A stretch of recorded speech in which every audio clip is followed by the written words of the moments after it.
Assalamualaikum warahmatullahi wabarakatuh. Hari ini kita akan belajar tematik muatan bahasa Indonesia tentang perubahan wujud benda. Sebelumnya masih ingat kita sudah belajar tentang wujud benda yaitu padat, cair, dan gas. Nah, hari ini kita akan membahas tentang perubahan dari wujud benda tersebut. Untuk lebih jelasnya perhatikan diagram berikut atau gambar berikut. Di sini sudah ada perubahan wujud benda serta namanya.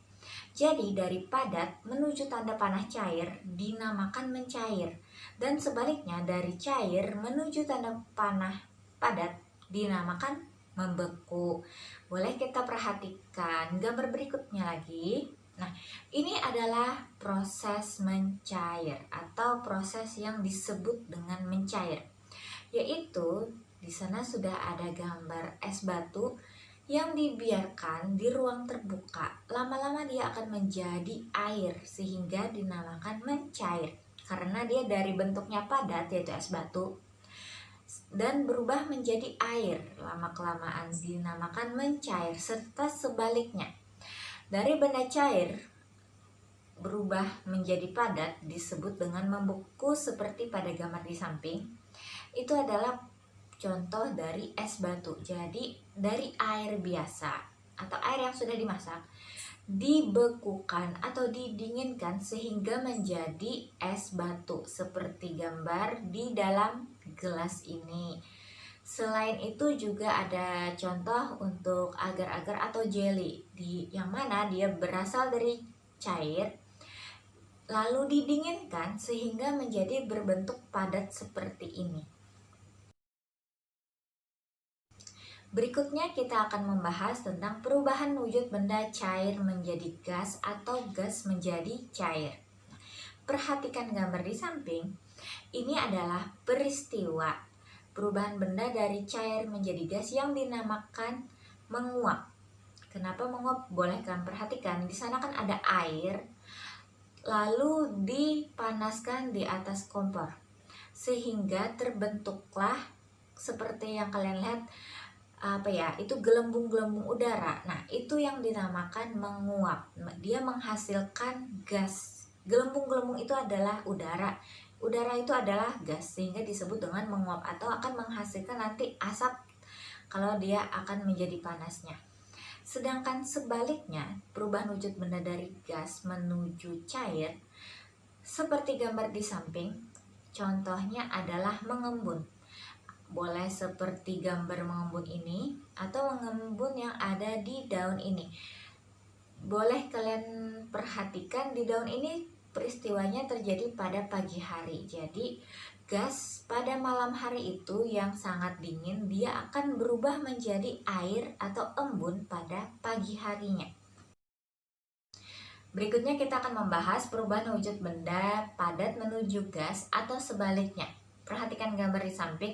Ini adalah gambar es kering. Es kering terbentuk dari gas karbon dioksida yang didinginkan sehingga membentuk benda padat menjadi es kering ini yang dinamakan mengkristal. Es kering ini tidak bisa kita konsumsi seperti es batu yang tadi karena dia hanya bisa digunakan untuk mendinginkan makanan atau sebagai bahan pertunjukan. Seperti kalian lihat di samping, asap yang ada di sana berasal dari es kering tadi, bukan berasal dari hasil pembakaran, sehingga tidak menyebabkan batuk. Berikutnya kita membahas sebaliknya perubahan wujud benda dari padat menjadi gas, yaitu menyublim.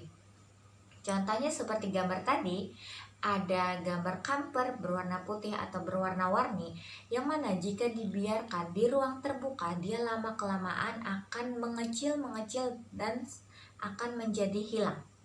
Sama juga seperti halnya es kering tadi. Dia jika dibiarkan di ruang terbuka dia lama-kelamaan akan mengecil sampai menjadi hilang. Jadi dia tidak menjadi air mencair seperti es batu tadi, tidak, tapi dia akan menyublim, jadi akan menjadi gas sehingga tidak menghasilkan basah seperti es batu tadi. Sampai di sini dulu pembelajaran kita. Jangan lupa biasakan pola hidup bersih selama pandemi corona ini. Sampai bertemu lagi pertemuan berikutnya. Wassalamualaikum warahmatullahi wabarakatuh.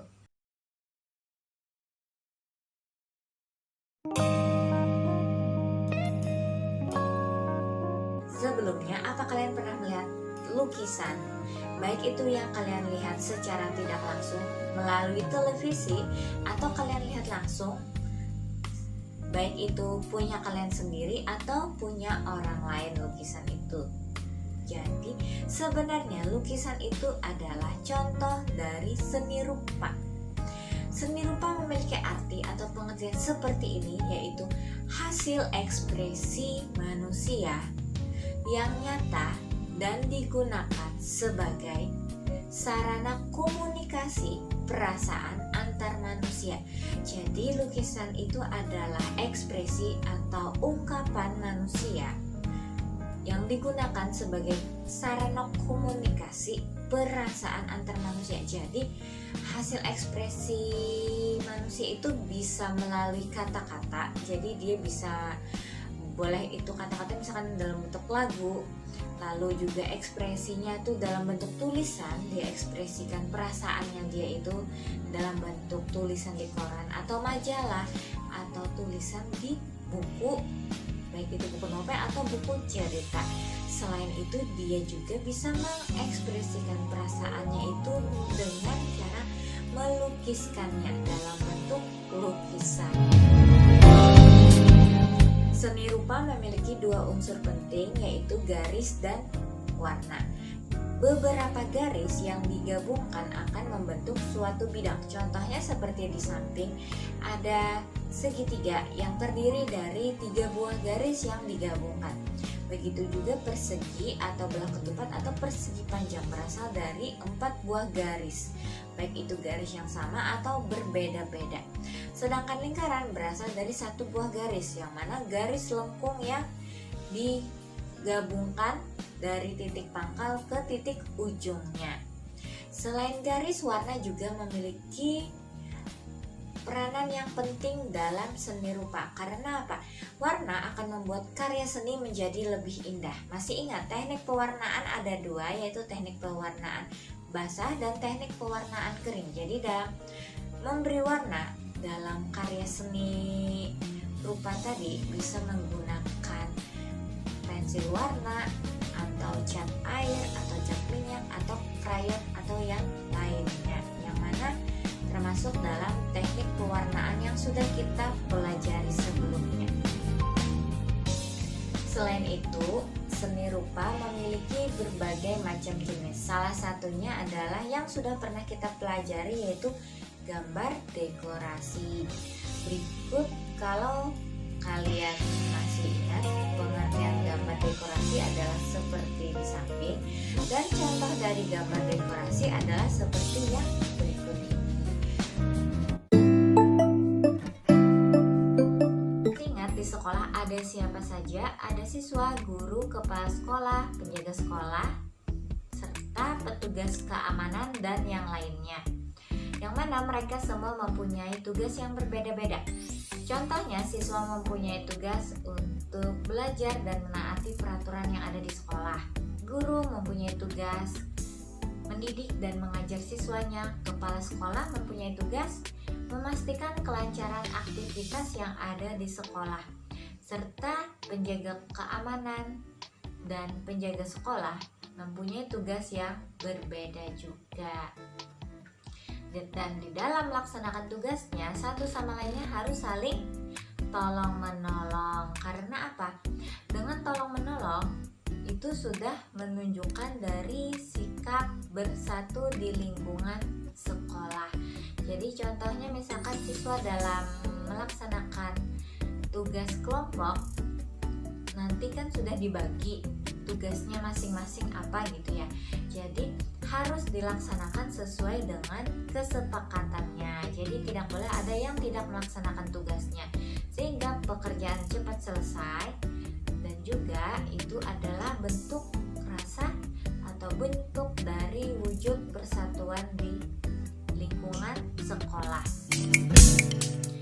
sampai di sini dulu pembelajaran kita. Jangan lupa biasakan pola hidup bersih selama pandemi corona ini. Sampai bertemu lagi pertemuan berikutnya. Wassalamualaikum warahmatullahi wabarakatuh.